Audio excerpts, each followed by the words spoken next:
Book, Footprint Without Feet. Subject, English. Anand Prajapati. Join for Education. Hindi translation of first scene of the chapter. The book that saved the earth. Characters. Historian. Lieutenant Iota. Great and mighty think tank. Sergeant Oop. Apprentice Noodle. Offstage voice. Captain Omega. Scene 1. Read and find out. Why was the 20th century called the era of the book? Who tried to invade the earth in the 21st century? Time, the 25th century. Place, the Museum of Ancient History, Department of the 20th century on the planet Earth. Before rise, spotlight shines on historian, who is sitting at a table down right, on which is a movie projector. A sign on an easel beside her reads, Museum of Ancient History, Department of the 20th century. She stands and bows to audience. Historian, good afternoon. Welcome to our Museum of Ancient History, and to my department Curiosities of the Good Old, Far Off 20th Century.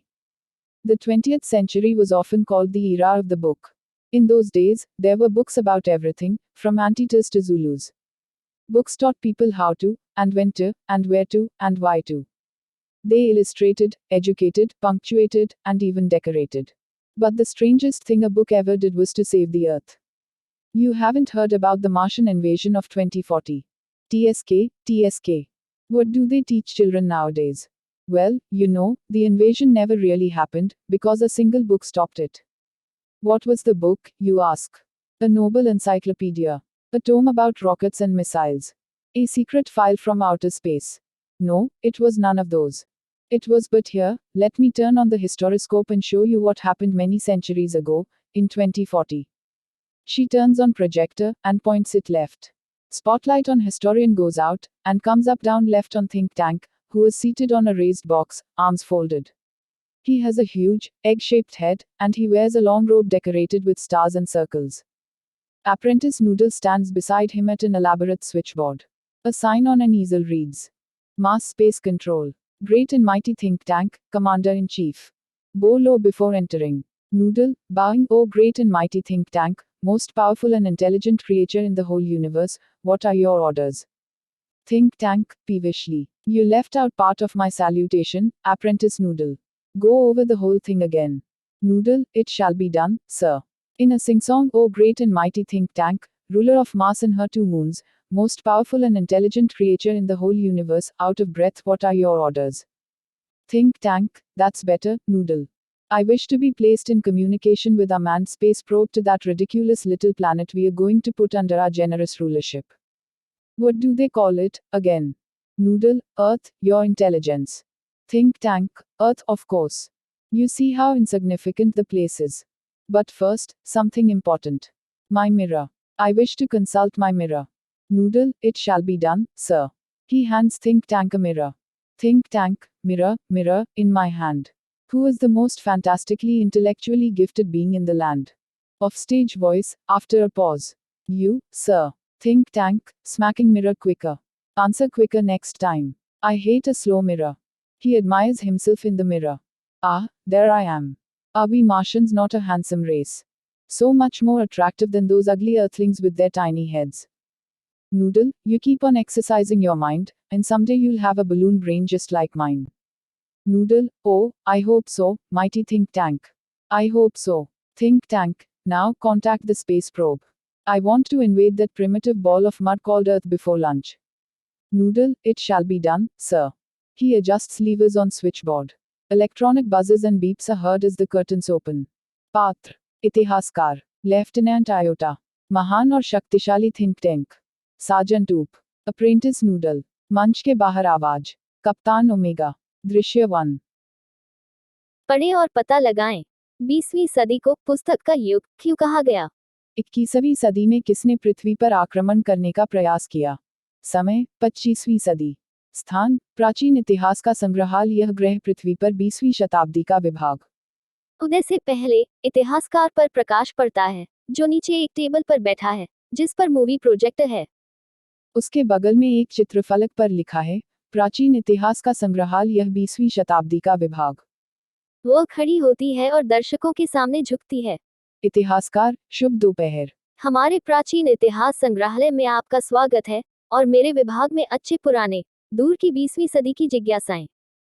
20वीं शताब्दी को अक्सर पुस्तक का युग कहा जाता था। उन दिनों थिएटर से लेकर जूलस तक हर चीज के बारे में किताबें थीं। किताबें लोगों को सिखाती है कि कैसे, कब और कहाँ और क्यों करना है। उन्होंने सचित्र, शिक्षित, विराम चिन्ह और यहाँ तक सजाया। लेकिन एक किताब ने अब तक जो सबसे अजीब काम किया वह था पृथ्वी को बचाना। आपने 2040 के मंगल ग्रह के आक्रमण के बारे में नहीं सुना है? टीएसके। आजकल बच्चों को क्या पढ़ाते हैं? ठीक है, आप जानते हैं, आक्रमण वास्तव में कभी नहीं हुआ, क्योंकि एक ही किताब ने इसे रोक दिया। कौन सी किताब थी, आप पूछें? एक महान विश्वकोश। रॉकेट और मिसाइलों के बारे में एक टॉम। बाह्य अंतरिक्ष से एक गुप्त फाइल। नहीं, यह उनमें से कोई नहीं था।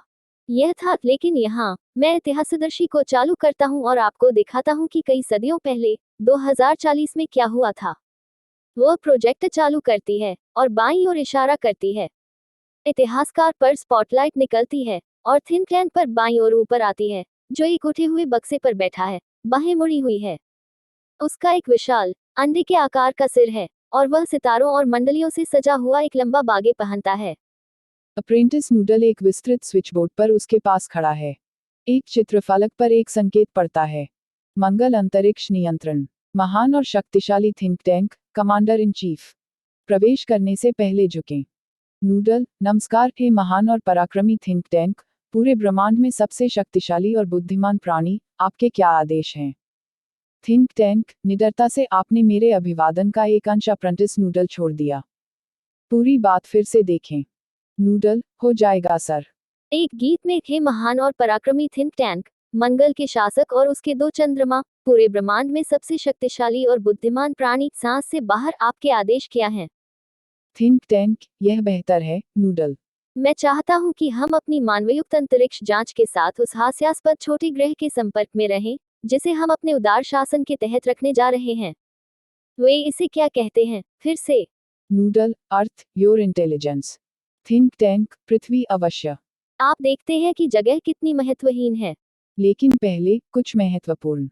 मेरा दर्पण। मैं अपने दर्पण से परामर्श करना चाहता हूँ। नूडल, हो जाएगा सर। वह थिंक टैंक को एक दर्पण सौंपता है। थिंक टैंक, आईना, आईना, मेरे हाथ में। देश में बौद्धिक रूप से सबसे प्रतिभाशाली प्राणी कौन है? मंच के बाहर आवाज, विराम के बाद आप, महोदय। थिंक टैंक, दर्पण को चकनाचूर करते हुए जल्दी। अगली बार जल्दी जवाब दो। मुझे धीमे दर्पण से नफरत है। वह खुद को आईने में निहारता है। मैं वहां हूँ। क्या हम मार्टियन एक सुंदर दौड़ नहीं है? उन बदसूरत पृथ्वीवासियों की तुलना में उनके छोटे सिर के साथ बहुत अधिक आकर्षक। नूडल, आप अपने दिमाग का व्यायाम करते रहें, और किसी दिन आपके पास मेरे जैसा ही एक बैलून ब्रेन होगा। नूडल, ओह, मुझे आशा है, शक्तिशाली थिंक टैंक। मुझे आशा है। थिंक टैंक, अब अंतरिक्ष यान से संपर्क करें। मैं दोपहर के भोजन से पहले मिट्टी की उस आदिम गेंद पर आक्रमण करना चाहता हूँ जिसे पृथ्वी कहा जाता है। नूडल, हो जाएगा सर। वह स्विचबोर्ड पर लीवर को एडजस्ट करता है। पर्दों के खुलते ही इलेक्ट्रॉनिक बज और बीप सुनाई देते हैं।